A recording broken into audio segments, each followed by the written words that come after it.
غامدی نے یہ کہا کہ نبی کریم صلی اللہ تعالی علیہ وآلہ وسلم کی بات نہ ماننے والا مسلمان نہیں رہتا، مگر جو حدیث کسی نے سنی کہاں تک یاد رہی، کہاں تک اس میں رد و بدل ہوا، یہ معلوم نہیں، اس لیے حدیث کو ماننا ضروری نہیں۔ یہ جاوید غامدی کی بات ہے، جس کسی نے بھی یہ بتائی ہے۔ اصل بات تو یہ ہے کہ ان کو دراصل مطلب ہی قرآن سے ہے، صرف قرآن سے، اور نبی کریم صلی اللہ تعالی علیہ وسلم کی سنت طیبہ جو ہے، اس سے ان کا کام ہی کچھ نہیں۔ اگر ان کے بس میں ہو تو یہ نعوذ باللہ ثم نعوذ باللہ یہ سرکار دو عالم صلی اللہ تعالی علیہ وآلہ وسلم کی ہستی کا بھی انکار کر ڈالیں۔ اب ایک طرف یہ کہنا کہ جو سرکار کی بات نہ مانے وہ کافر ہے، دوسری طرف یہ کہنا کہ جو حدیث نبی پاک صلی اللہ علیہ وسلم کی جو صحابہ کرام نے سن کر آگے پہنچائی ہیں، تو کیا خبر کہ وہ جو سنی ہے وہ یاد رہی ہے، یہ یاد نہیں رہی، یا اس میں کیا رد و بدل ہوا، کیا بھول گیا، کیا رہ گیا۔ تو نعوذ باللہ اس بنا پر وہ کہتا ہے کہ جو نبی کریم صلی اللہ علیہ وسلم کی حدیث ہیں اس کو ماننے کی ضرورت نہیں۔ حالانکہ قرآن کریم کے اندر بھی یہ فرمایا گیا ہے کہ اطیعوا اللہ و اطیعوا الرسول، اللہ تعالیٰ کی بات بھی مانو، اس کی اطاعت کرو، اور رسول صلی اللہ تعالیٰ علیہ وسلم کی جو بات ہے اس کی بھی حکم کی تعمیل کرو۔ یہ قرآن پاک نے کہا ہے۔ پھر فرمایا ہے ما آتاکم الرسول فخذوہ وما نہاکم عنہ فانتہوا، جو کچھ تعلیمات رسول اللہ صلی اللہ تعالیٰ علیہ وآلہ وسلم تم کو دیں تو اسے قبول کر لو اور مضبوطی کے ساتھ اس کو تھام لو، اور جس سے نبی کریم صلی اللہ علیہ وسلم روکیں تو اس سے باز رہو۔ یہ قرآن مجید کا فرمان ہے۔ اس طرح یہ بھی قرآن پاک کا فرمان ہے فلا وربک لا یؤمنون حتی یحکموک فیما شجر بینہم ثم لا یجدوا فی انفسہم حرجا مما قضیت ویسلموا تسلیما۔ اس آیت کریمہ کا شان نزول یہ ہے، ایک یہودی کا کسی مسلمان کے ساتھ کھیت کو پانی لگانے کے سلسلے میں جھگڑا ہوا۔ یہودی کہتا تھا کہ پہلے میرا حق بنتا ہے، میں لگا لوں پانی، اس کے بعد پھر تمہاری باری آئے گی تم لگانا، اور جو مسلمان تھا وہ کہتا تھا کہ نہیں یہ میرا حق ہے، پہلے میں لگاؤں گا۔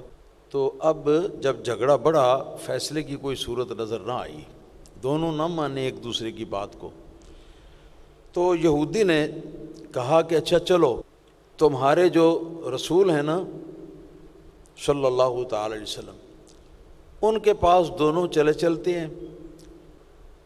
تو دونوں کی بات کو سن کر تمہارے رسول صلی اللہ تعالی علیہ وآلہ وسلم جو فیصلہ فرما دیں گے اس کو دونوں مان لیں گے۔ تو وہ دونوں آپس میں جھگڑا کرنے والے اس بات پر متفق ہو گئے، اور حضور نبی کریم صلی اللہ تعالی علیہ وسلم کی بارگاہ عالیہ میں حاضر ہوئے۔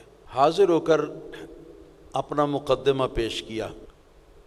رسول اللہ صلی اللہ علیہ وسلم نے دونوں کی بات سنی، تو انصاف کے تقاضے کے مطابق چونکہ اس یہودی کی زمین پانی کے چشمے سے زیادہ قریب تھی، اس کی زمین سیراب ہو جائے تو پھر اس سے آگے والے آدمی کا حق، اس لیے سرکار نے فیصلہ جو فرمایا وہ یہ تھا کہ پہلے یہودی پانی لگائے، جس وقت اس کا کھیت جو ہے وہ اچھی طرح سیراب ہو جائے، اس کے بعد پھر مسلمان جو ہے وہ لگائے۔ تو یہاں سے فیصلہ کروا کے یہ دونوں حضرات باہر نکلے، اور باہر نکل کے تو جو مسلمان کہلانے والا تھا وہ فیصلہ ماننے سے مکر گیا۔ وہ کہنے لگا کہ نبی پاک صلی اللہ تعالی علیہ وسلم پتہ نہیں کس خیال میں تھے، کس سوچ میں تھے، انہوں نے اس طرح فیصلہ کر دیا ہے، یہ میرے لیے قابل قبول نہیں ہے۔ تو یہودی کہنے لگا کہ اچھا پھر بتا پھر اور کس کے پاس فیصلہ لے جانا چاہتا ہے؟ اس نے کہا کہ پھر ابو بکر کے پاس لے کے چلتے ہیں، ابو بکر صدیق کے پاس۔ اس نے کہا اچھا بھائی چلو لے چلو۔ تو حضرت ابو بکر صدیق رضی اللہ تعالی عنہ کے پاس جب پہنچے اور ان کے سامنے مسئلہ پیش کیا، اور یہودی نے یہ بھی بتلایا کہ اس سے پہلے حضرت محمد صلی اللہ تعالی علیہ وسلم بھی یہ فیصلہ فرما چکے ہیں اور انہوں نے میرے حق میں فیصلہ دیا ہے۔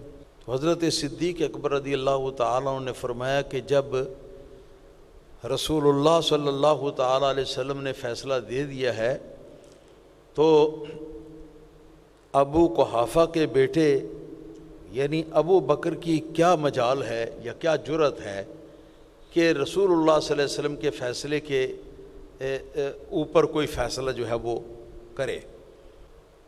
لہذا وہ دونوں یہاں سے بھی چلتے ہوئے باہر نکل کے پھر آپس میں تکرار ہوئی۔ آخرکار فیصلہ یہ ہوا کہ چلو پھر حضرت عمر فاروق کے پاس چلتے ہیں، جو وہ فیصلہ کرے وہ دونوں مان لیں گے، کیونکہ ابو بکر صدیق رضی اللہ تعالیٰ عنہ تو سرکار کا نام سن کر تو وہیں پہ ان کا تو فیصلہ جو ہے وہ اسی پہ آ گیا ہے، انہوں نے اپنے ذہن سے کچھ نہیں سوچا، اور اگر اپنے ذہن سے سوچتے تو فیصلہ کچھ اور ہوتا۔ فاروق اعظم رضی اللہ تعالیٰ عنہ کے دروازے پہ دستک دی، آپ باہر تشریف لائے، فرمایا کہ کیا معاملہ ہے؟ تو ان دونوں نے اپنا مسئلہ پیش کیا کہ یہ ہے مسئلہ کہ پہلے پانی میں لگانا چاہتا ہوں، یہ کہتا ہے پہلے میں لگاؤں گا پھر تم لگانا، اس بات پہ ہمارا جھگڑا ہے۔ اور اس سے قبل یہودی نے بتایا کہ ہم محمد صلی اللہ تعالی علیہ وسلم کے پاس بھی یہ فیصلہ لے کر گئے ہیں اور انہوں نے یہ فیصلہ میرے حق میں کیا ہے۔ پھر اس کے بعد ابو بکر صدیق رضی اللہ تعالیٰ عنہ کے پاس گئے ہیں، انہوں نے بھی فیصلہ میرے حق میں کیا ہے۔ تو اب آپ کے پاس آئے ہیں، یہ مسلمان کہلانے والا یہ مانتا نہیں، یہ کہتا ہے کہ حضرت عمر سے فیصلہ کرانا ہے۔ تو آپ نے ارشاد فرمایا ان ہونا کوما، آپ نے فرمایا کہ یہیں ٹھہرو، جانا نہ، حتی اخرج الیکما، یہاں تک کہ میں گھر جا کے تو پھر واپس آتا ہوں، فاقضی بینکما، تو آ کے تمہارا فیصلہ کرتا ہوں۔ یہ دونوں کھڑے ہو گئے۔ سیدنا فاروق اعظم رضی اللہ تعالیٰ عنہ نے گھر کے اندر جا کر تلوار نکالی اور تلوار سونت کر باہر نکلے، تو باہر نکل کر تو وہ جو مسلمان کہلانے والا تھا اس کی گردن کے اوپر زور سے ایک تلوار دے ماری، اور اس کے ساتھ یہ فرما رہے تھے کہ محمد الرسول اللہ صلی اللہ تعالی علیہ وسلم کا فیصلہ جس کو منظور نہ ہو، ابو بکر صدیق کا فیصلہ بھی جس کو منظور نہ ہو، تو اس کا فیصلہ عمر کی تلوار اس طرح کرتی ہے اور اس کی گردن جسم سے جدا کر۔ اس پر قرآن پاک کی آیت کریمہ اتری، فلا وربک، قسم ہے مجھے، اللہ فرما رہا ہے جل جلالہ و منوالہ، قسم ہے مجھے تیرے رب کی، اے محمد صلی اللہ تعالی علیہ وسلم، قسم ہے مجھے تیرے رب کی، یہ نہیں فرمایا کہ مجھ کو اپنی قسم ہے، بلکہ قسم کھائی ہے تو وہ بھی سرکار کی طرف اپنے رب ہونے کی نسبت کر کے، ہاں جی، کیونکہ یہ مقام ہے ایمان کا، ایمان کی پہچان کا، اور ایمان کی پہچان جو ہے وہ یہ ہے کہ جو شخص اللہ تعالیٰ وحدہ لا شریک کو مانے، رسول اللہ صلی اللہ تعالیٰ علیہ وآلہ وسلم کی زبان پر اعتبار کرتے ہوئے، ہاں جی، تو وہ جو ہے وہ مسلمان ہے، وہ پکا مومن ہے۔ مگر جو رسول اللہ صلی اللہ علیہ وسلم کی زبان پر اعتبار نہ کرتے ہوئے اللہ تعالیٰ کو مانتا ہو تو اس شخص کا ایمان قابل اعتبار نہیں ہے۔ فلا وربک، قسم ہے مجھے تیرے رب کی، لا یؤمنون، یہ دنیا والے مومن نہیں ہو سکتے، مومن نہیں ہو سکتے، حتیٰ کب تک؟ فرمایا جب تک کہ یحکموک فیما شجر بینہم، آپس میں ان کے اندر اگر کوئی جھگڑا ہو تو اس جھگڑے کے اندر حضور جب تک آپ کا فیصلہ جو ہے اس کو تسلیم نہ کر لیں، آپ کے فیصلے کو جب تک مؤثر فیصلہ یہ مان نہ لیں اس وقت تک یہ مومن نہیں ہو سکتے۔ ثم لا یجدوا فی انفسہم حرجا مما قضیت، یہ فیصلہ لینے کے بعد پھر ان کے دل کی کیفیت جو ہے یہ ہونی چاہیے کہ ان کے دل کے اندر اس فیصلے کے بارے میں کوئی چنین و چراں نہیں ہونی چاہیے، کوئی تردد نہیں رہنا چاہیے، کچھ یہ نہیں آنا چاہیے کہ پتہ نہیں یہ فیصلہ کس طرح کر دیا کس طرح نہیں، چلو میں نے مان تو لیا لیکن پتہ نہیں یہ کیا کس طرح ہے جی، دل مطمئن نہیں ہو رہا۔ فرمایا کہ ثم لا یجدوا فی انفسہم حرجا مما قضیت، اس کے بعد حضور آپ کے فیصلے کے بارے میں دل کے اندر کچھ تنگی بھی وہ محسوس نہ کریں جب تک ایسی صورتحال نہ ہو جائے۔ وَيُسَلِّمُوا تَسْلِيمًا، اور پورے ادب اور پورے قلبی خشوع اور خضوع کے ساتھ اور قلبی میلان کے ساتھ یہ جب تک حضور آپ کے فیصلے کو مان نہ لیں اس وقت تک یہ دنیا والے مومن نہیں ہو سکتے۔ کہ سرکار دو عالم صلی اللہ تعالیٰ علیہ وسلم کے فیصلے کو اللہ تعالیٰ اہل ایمان کے درمیان یہ آپ کا فیصلہ ماننے کو ایمان اور کفر کی پہچان بتا رہا ہے کہ مانتا ہے جو دل سے مانتا ہے وہ جو ہے وہ سچا مومن ہے، اور جو مانتا ہے زبان سے دل سے نہ مانے تو وہ مومن نہیں ہے۔ جو زبان سے بھی نہ مانے دل سے بھی نہ مانے وہ بھی مومن نہیں ہے۔ تو اس کے باوجود یہ حضرات جو حدیث پاک کا انکار کرتے ہیں، نہ جانے پتہ نہیں کیوں حدیث پاک کا انکار کرتے ہیں۔ بات یہ ہے کہ نہ انہوں نے محدثین کی کتابیں پڑھی ہیں، نہ اصول حدیث انہوں نے پڑھے۔ حدیث صحیح اس حدیث کو کہتے ہیں جس حدیث کا ہر راوی، ایک راوی نہیں صرف، ہر راوی، یعنی جس نے حضرت ابوبکر صدیق سے سنا ہے، پھر جس نے اس سے سنا ہے، پھر جس نے آگے اس سے سنا ہے، یہاں تک کہ یہ اس محدث تک پہنچ گئی کہ جس نے اس کو کتاب کے اندر لکھ دیا، جس کے اندر ہر ایک محدث یا ہر ایک راوی جو ہے، نمبر ایک تو یہ کہ مسلمان ہو، پہلی شرط ہے۔ دوسری شرط جو ہے وہ یہ ہے کہ اس کی ذہنی حالت اور حافظہ، اس کا کسی بات کو سن کر یاد رکھنے کی اس کی جو کیفیت ہے یہ درست ہو، صحیح حالت میں ہو۔ اور تیسرے نمبر پہ شرط انہوں نے یہ بھی رکھی ہے وہ زبان کا سچا اور بات کا پکا بھی ہو، لب و لہجہ اس کا جو ہے وہ شریعت کے مطابق ہو، اور متقی ہو، پرہیزگار ہو، جھوٹ بولنے کو برا سمجھتا ہو، جھوٹ بولنے کی عادت نہ رکھتا ہو۔ تو اس طرح کے جو یہ دو صفات ہیں، ذہنی قوتوں کا درست ہونا، قوت حافظہ کا درست ہونا، اور اس کے ساتھ ساتھ تقوی اور پرہیزگاری، یہ مسلمان ہونے کے بعد یہ تین شرطیں ہو گئیں۔ اور چوتھی شرط جو ہے وہ یہ ہے کہ حدیث جو ہے وہ شاذ بھی نہ ہو۔ شاذ کا مطلب جو ہے وہ یہ ہے جس راوی نے اس حدیث کو بیان کیا ہے جتنا ثقہ اور مستند اور معتبر حافظے کے لحاظ سے اور تقوی کے لحاظ سے، ہاں جی، یہ شخص ہے، اس سے کم مرتبے کا راوی جو ہے وہ اس حدیث کو اس کی بیان کردہ حدیث کے برخلاف بیان کرتا ہے، تو ایسی کو کہتے ہیں حدیث شاذ۔ ہاں جی، جو کم قوی راوی اپنے سے زیادہ قوی راوی کی بیان کردہ حدیث کو اس کی بیان کی ہوئی حدیث کے برخلاف بیان کرے، اس کو کہتے ہیں شاذ۔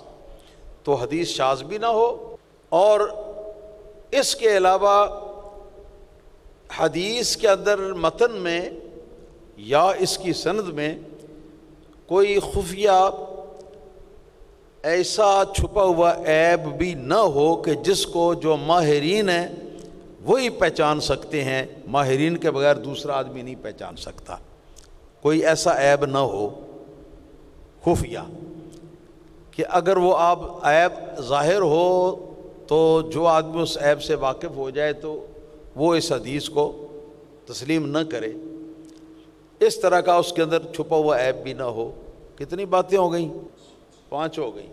اور چھٹی بات جو ہے وہ یہ ہے کہ جو یہ سلسلہ سند ہے نا، کہ جن راویوں نے اوپر سے اس کو روایت کر کے نیچے تک پہنچایا ہے، تو وہ سلسلہ متصل ہونے کا مطلب یہ ہے کہ جس نے اپنی کتاب میں لکھا ہے اس نے یہ حدیث واقعتاً اپنے کسی شیخ یا استاد سے اس حدیث کو سنا ہے، ٹھیک ہے جی، اور آگے اس نے پھر اپنے شیخ سے اس حدیث کو لیا ہے، اور اس نے پھر اپنے شیخ سے اس حدیث کو لیا ہے، درمیان میں کہیں ایسا نہ ہو کہ گیپ آ جائے، بات سمجھ رہے کہ نہیں؟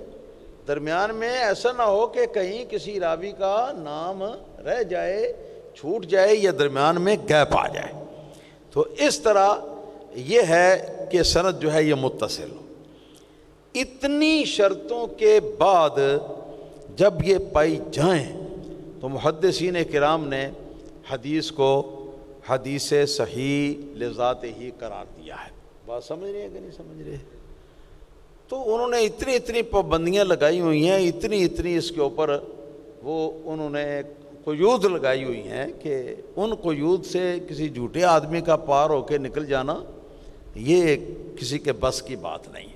جو حدیث کی روایت کرنے والے ہیں ان میں سے ایک ایک کو چن کے انہوں نے تو یہ بتا دیا ہے کہ یہ راوی معتبر ہے، ثقہ ہے، ہاں جی، یہ راوی جو ہے یہ متقی پرہیزگار تو ہے، زبان کا تو سچا ہے، مگر اس کا حافظہ کمزور تھا، اس لیے اس کی روایت ضعیف ہے، ہیں جی، یہ راوی جو ہے اس کا حافظہ تو صحیح تھا مگر یہ زبان کا اتنا سچا نہ تھا، پرواہ نہیں کرتا تھا کہ منہ سے سچ کہہ دے جھوٹ کہہ دے، ہاں جی، تو اس وجہ سے اس کی حدیث ضعیف تھی۔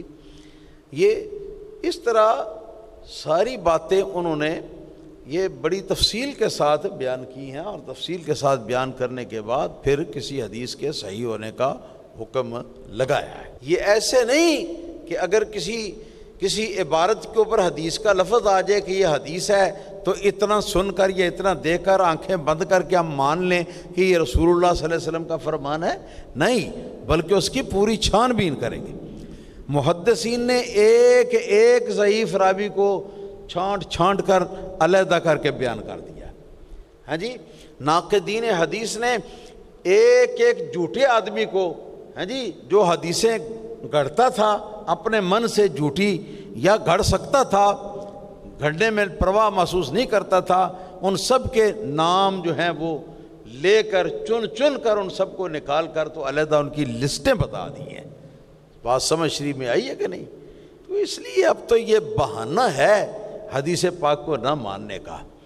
تو جو شخص یہ کہتا ہے کہ آج کل جو حدیث موجود ہے میں اس کو نہیں مانتا، اور وہ کہتا ہے کہ اس حدیث کو اگر کوئی نہ مانے تو وہ نہ مان کر بھی وہ مسلمان ہی رہتا ہے، اس کی اس بات کو میں مسترد کرتا ہوں، اور ڈنکے کی چوٹ پر میں اس بات کا اعلان کرتا ہوں کہ محدثین نے جو قیود اور جو پابندیاں احادیث کے اصول کے سلسلے میں وہ لگائی ہیں، ان کے مطابق مطلقاً حدیث کا انکار کرنے والا اس وجہ سے کہ یہ سرکار کی حدیث ہے، اس کا انکار کرنے والا کافر ہے، مرتد ہے، دائرہ اسلام سے خارج ہے۔ اور اگر اس کو کوئی عذر ہے، اس کے ماننے سے اس کا کوئی اعتراض ہے کہ اس کے اندر فلاں جگہ کمزوری رہ گئی ہے اور اس کمزوری کی وجہ سے وہ اس کو نہیں مانتا ہے، تو اس کی بات سن کر تو پھر اس کے اوپر حکم کفر نہیں لگایا جائے گا، بلکہ اس کا جو عذر ہے اس کو دور کرنے کی کوشش کی جائے گی۔ پھر بھی اگر وہ مطمئن نہ ہو تو اس کو فاسق ضرور کہیں گے، مگر اس کو کافر نہیں کہیں گے۔ یہ مسئلہ ذہن نشین فرما لیں۔ یہ حکم ہے اخبار آحاد کا۔ اور جو اخبار متواترہ ہیں تو اخبار متواتر احادیث ہیں، تو ان احادیث کے بارے میں تو یہ ہے کہ اس کا انکار کرنے والا ایسا ہی کافر ہے جیسا کہ قرآن کریم کا انکار کرنے والا کافر ہے۔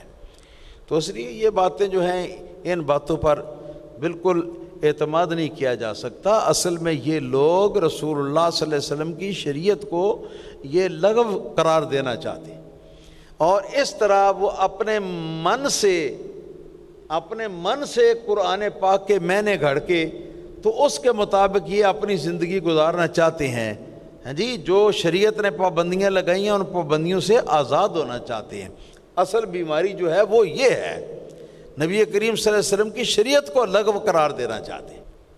اور اگر صرف قرآن کو ہی ماننا انہوں نے، حدیث کو نہیں ماننا، تو ان سے میرا سوال ہے کہ وہ بتائیں کہ نمازیں کتنی ہیں۔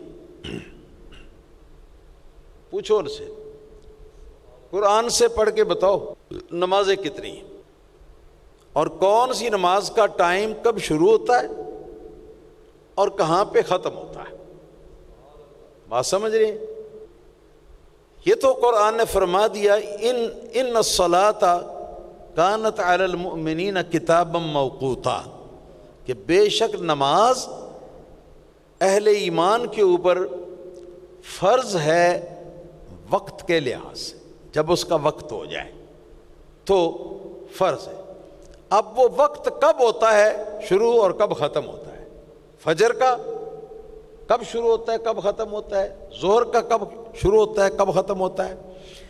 عصر کا کب شروع ہوتا ہے کب ختم ہوتا ہے؟ مغرب کا کب شروع ہوتا ہے کب ختم ہوتا ہے؟ عشاء کا کب شروع ہوتا ہے کب ختم ہوتا ہے؟ یہ ساری باتیں تو احادیث نے ہمیں بتائی ہیں۔ تو اگر حدیث سے ہم چھٹکارا پا کر قرآن کی طرف جانا چاہتے ہیں تو اس کا مطلب یہ ہے کہ جو شخص ایسا کرتا ہے وہ اپنی جان نمازوں سے چھڑوانا چاہتا ہے، اور اسی طرح ہر ایک عبادت سے، ہر ایک عبادت سے۔ اچھا، مثلا کتنی نمازیں فرض ہیں یہ ان سے پوچھو، قرآن سے دکھائیں، حدیث نہ ملائیں ساتھ، مسلمانوں کے عمل کو نہ دیکھیں۔ پھر اس کے بعد اگلا سوال یہ ہے کہ جس نماز کا بھی وہ نام لے تو بتائیں کہ اس نماز کی رکعتیں کتنی ہیں، قرآن میں سے بتائیں۔ جاوید غامدی صاحب قرآن میں سے بتائیں کہ فجر کی نماز کی کتنی رکعتیں ہیں، ظہر کی کتنی رکعتیں ہیں، عصر کی، مغرب کی، عشاء کی کتنی رکعتیں ہیں، فرض کتنی رکعتیں ہیں، سنت کتنی رکعتیں ہیں، نفل کتنی رکعتیں ہیں، واجب کتنی رکعتیں ہیں۔ یہ ساری تفصیلات جو ہیں یہ ان سے سوال کرو، مسٹر غامدی سے، ہاں جی، کہ منہ پر داڑھی بھی نہیں ہے، اللہ تعالیٰ کے رسول صلی اللہ تعالیٰ علیہ وآلہ وسلم کے طریقے کے مطابق، اور روتا اپنی سچائی کو، اس سے سوال کرو، پوچھو کہ کتنی کتنی رکعتیں ہیں کون کون سی نماز میں۔ پھر اس سے یہ پوچھو، قرآن کے بتائے ہوئے سے صرف ایک رکعت پڑھ کر بیٹا دکھا دو۔ غامدی جی، بیٹا قرآن کے بتائے ہوئے طریقے سے صرف ایک رکعت پڑھ کر دکھا دو۔ جی، ایک رکعت پڑھ کر دکھا دو کہ پہلے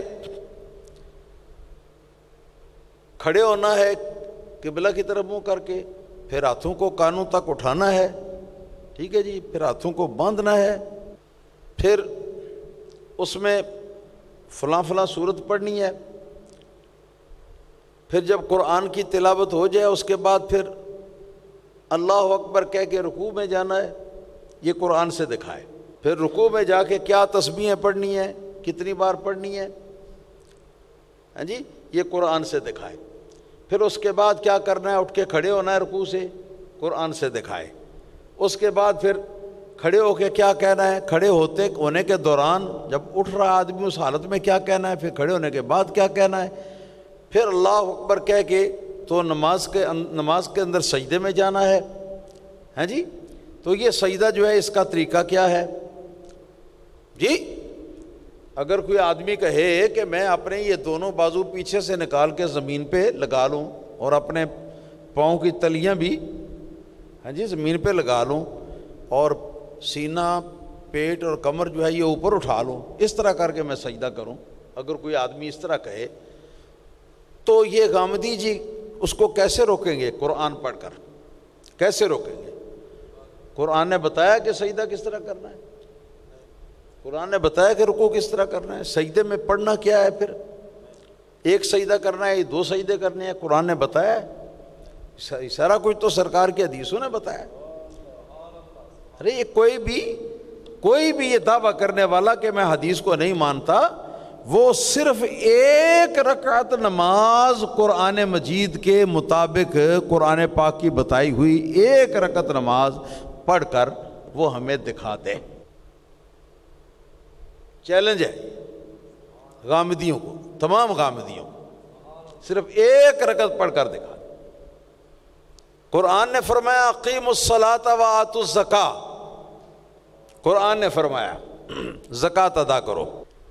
اب زکوٰۃ کس پر فرض ہوتی ہے؟ کون ہے جس پر زکوٰۃ دینا فرض ہے؟ یہ قرآن نے کہاں بتایا ہے؟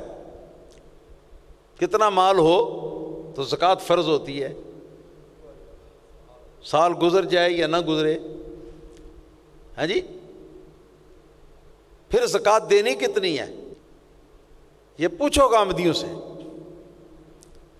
کہ قرآن پڑھ کر بتاؤ کہ زکوٰۃ کتنی دینی ہے، اور یہ بھی بتاؤ کہ کب زکوٰۃ دینی ہے۔ سال کے بعد زکوٰۃ دینی ہے، یا مہینے کے بعد زکوٰۃ دینی ہے، یا ہفتے کے بعد زکوٰۃ دینی ہے، یا روز زکوٰۃ دینی ہے؟ اور روز زکوٰۃ دینی ہے تو روزانہ کتنی بار زکوٰۃ دینی ہے؟ اس کی تفصیلات یہ قرآن سے ذرا دکھا دو، کسی غامدی سے پوچھو، انشاءاللہ قیامت کی صبح طلوع ہو جائے گی، مگر اس کا جواب قرآن پاک میں سے ہرگز نہیں آئے گا۔ یہ حدیث درجہ شہرت تک پہنچی ہے، حدیث پاک کی بہت ساری کتابوں کے اندر موجود ہے کہ نبی کریم صلی اللہ تعالی علیہ وآلہ وسلم نے ارشاد فرمایا، اس زمانے میں ارشاد فرمایا، ابھی منکرین قرآن پیدا نہیں ہوئے تھے، اس زمانے میں سرکار نے ارشاد فرمایا، آپ نے فرمایا الا یوشک رجل شبعان علی اریکتہ یقول حسبنا کتاب اللہ۔ سرکار علیہ الصلوۃ والسلام نے ارشاد فرمایا کہ عنقریب وہ وقت آئے گا کہ ایک شخص پیٹ بھرا، مطلب ہے کہ دولت خوب ہے اس کے پاس، کیونکہ جو دین کو تبدیل کرنا چاہتے ہیں، شریعت کے اندر تحریف کرنا چاہتے ہیں، شریعت کی پابندیوں کو دور کرنا چاہتے ہیں، اٹھانا چاہتے ہیں یہودیوں عیسائیوں کو خوش کرنے کے لیے، تو ان کے پاس پیسے تو پھر بہت ہوتے، پیسوں کی تو کمی نہیں ہوتی۔ اعلی اریکتی، اپنے چھپر کھٹ پر، اپنے پلنگ پر وہ ہوگا براجمان۔ سرکار فرماتی ہیں اور وہ شخص جو کہے گا کہ حسبنا کتاب اللہ، ہمیں صرف قرآن کافی ہے، کیا کہے گا؟ ہمیں صرف قرآن کافی ہے، حدیث کی ہمیں ضرورت نہیں۔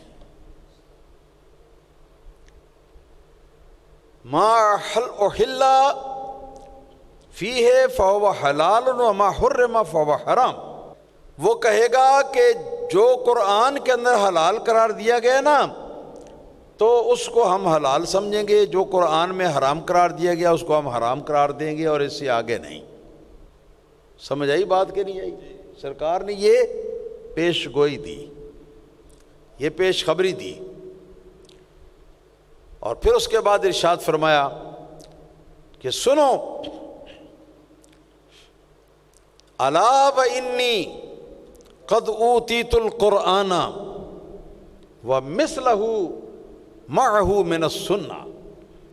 سرکار علیہ الصلوۃ والسلام نے فرمایا کہ خبردار اے مسلمانوں، مجھ پر ایمان لانے والوں، میرا کلمہ پڑھنے والوں، یاد رکھنا اس کی بات صحیح نہیں ہوگی، بلکہ انی اوتیت القرآن، مجھ کو اللہ تعالیٰ کی وحی میں ایک تو قرآن دیا گیا ہے، ومثلہ معہ من السنہ۔ بات سمجھ شریف میں آئی کہ نہیں آئی؟ جی سرکار نے فرمایا کہ قرآن بھی اللہ کی وحی ہے، اور میری حدیث جو ہے اور میری سنت جو ہے وہ بھی اللہ تعالیٰ کی وحی ہے۔ سرکار نے فرمایا کہ سچ بات یہ ہے، مگر وہ کہے گا ہمیں صرف قرآن کافی، جو قرآن میں حلال ہے اس کو ہم حلال کہیں گے، جو حرام ہے اس کو حرام کہیں گے، اس سے آگے نہیں بڑھیں گے۔ اور پھر سرکار نے فرمایا وَإِنِّي قَدْ حَرَّمْتُ الْحُمَرَ الْإِنْسِيَّةَ، انسیتا، فرمایا کہ میں محمد رسول اللہ صلی اللہ علیہ وسلم نے، میں اللہ کے نبی نے، میں اللہ کے رسول نے ایک گھریلو گدوں کو حرام قرار دیا ہے۔ وَلَمْ يُحَرَّمْ فِي الْكِتَابِ، اللہ تعالیٰ کی کتاب کے اندر اس کو حرام قرار نہیں دیا گیا۔ کس کو؟ وہ گدھے کو قرآن میں حرام قرار نہیں دیا گیا، اس کو میں نے اپنی سنت کے اندر حرام قرار دیا۔ یہ ایک مثال دی نا، ورنہ تو اسی کے مطابق سمجھ لینا چاہیے آپ کو۔ بلکہ یہاں تک کہ اسی طرح کے ایک عقیدے کا ایک مبلغ جو ہے وہ کسی میرے مقتدی کو وہ ٹکرا، میں لاہور ہوتا تھا، وہ بڑا طاق اپنی باتوں میں، وہ اس کو پکڑ کر ساتھ میرے پاس لے آیا، کہنے لگا کہ استاد صاحب یہ ہے جی، یہ حدیث کو نہیں مانتا۔ تو خیر کچھ باتیں ہوئیں، اس کے بعد قول فیصل کے طور پر میں نے اس سے کہا بتا کون سا جانور قرآن نے حرام قرار دیا ہے کوئی جانور جس کو قرآن نے حرام قرار دیا؟ تو کہنے لگا وَلَحْمَ الْخِنْزِيرِ ہے نہیں قرآن میں۔ میں نے کہا مجھے پتہ ہے مگر میں تجھ سے کہلوانا چاہتا ہوں۔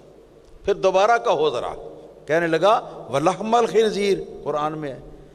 میں نے کہا ترجمہ کرو کہ اللہ تعالیٰ نے حرام کیا فلاں چیز فلاں چیز فلاں چیز، اور کیا؟ لحم الخنزیر، خنزیر کا گوشت۔ تو یہ ترجمہ اس نے جب کیا، میں نے کہا خنزیر کا گوشت اللہ پاک نے حرام قرار دیا نا، اب بتاؤ خنزیر کی چربی حلال ہے کہ حرام؟ کیونکہ چربی گوشت تو نہیں ہوتی۔ خنزیر کی ہڈی حلال ہے یا حرام؟ خنزیر کا خون بتاؤ حلال ہے یا حرام؟ کیونکہ یہ تو گوشت نہیں ہے۔ اس طرح بڑھتے بڑھتے میں اس کو یہاں تک لے گیا کہ خنزیر کی اس کا پخانہ جو ہے وہ بھی اس کا گوشت نہیں ہے، تو تمہارے دھرم میں وہ بھی حرام نہیں ہونا چاہیے، حلال ہونا چاہیے۔ اس طرح خنزیر کا پیشاب بھی تمہارے دھرم میں حلال ہونا چاہیے، کیونکہ اس کو بھی قرآن نے حرام قرار نہیں دیا۔ اسی طرح کتا جو ہے اس کو قرآن نے حرام قرار نہیں دیا، کتے کو قرآن نے حرام قرار نہیں دیا، چوہے کو قرآن نے حرام قرار نہیں دیا۔ لہذا میں نے کہا کہ آپ کل ہمارے پاس تشریف لائیے، ہم کچھ انتظام کریں گے۔ خنزیر تو ہمارے یہاں دستیاب نہیں، لیکن کتے ہیں، ہاں جی، کتے کا پیشاب اور کتے کا پخانہ جو ہے اس کا ہم انتظام کرتے ہیں، اور کوئی چوہے پکڑ لیتے ہیں دو چار، ہاں جی، اور ان کو کاٹ کر ان کو پکوا لیتے ہیں، پکا کر تو یہ جناب کیا ہوگا، یہ سالن ہوگا، ساتھ کتے کے پخانے کی چٹنی ہوگی، اور ساتھ جو ہے کتے کا پیشاب جو ہے یہ مشروب ہوگا تمہارے لیے۔ اگر تم کھا لو یہ سارا کچھ بیٹھ کے تو ہم اس بات کو مان لیں گے، اس پر یقین کر لیں گے کہ واقعی تم حدیث کو نہیں مانتے، ورنہ اقرار کرو کہ تم حدیث کو مانتے ہو اور تمہیں ماننا پڑے گا حدیث کو۔ تو جناب والا اب پھر وہ اس بات کا اقرار تو کر نہیں سکتا تھا، لہذا دبے دبے لفظوں کہ ٹھیک ہے جی ہم حدیث کو ہم آئندہ مانیں گے، ہم حدیث کو، یہ کہہ کے تو اٹھ کے چلتا بنا۔ تو یہ ساری پیشکشیں ہیں ہماری غامدی صاحب کے لیے بھی، جی ہاں، اس طرح کی دعوت ہم تیار کرتے ہیں، غامدی جی کو لے آؤ، وہ اس طرح کی دعوت کھا کر ہمیں دکھائیں، تو پھر ہم مان لیں گے کہ واقعی ان کے دھرم میں واقعی وہ حدیث پاک کو واقعی وہ نہیں مانتے، پھر ہم مان لیں گے۔ یا جتنے پہلے سوال کیا ان میں سے کسی ایک کا جواب قرآن کی روشنی میں ان سے منگوا لو۔ حد ہو گئی ہے۔ ہم دعا کرتے ہیں کہ اللہ تعالیٰ ایسے بے ہدایتوں کو ہدایت عطا فرمائے۔ جتنی گفتگو ہوئی ہے یہ بہت کافی گفتگو ہوئی، اس کو آپ اپنے ذہن کے اندر محفوظ فرمائیں، باقی انشاءاللہ تعالیٰ آئندہ ہم عرض کریں گے۔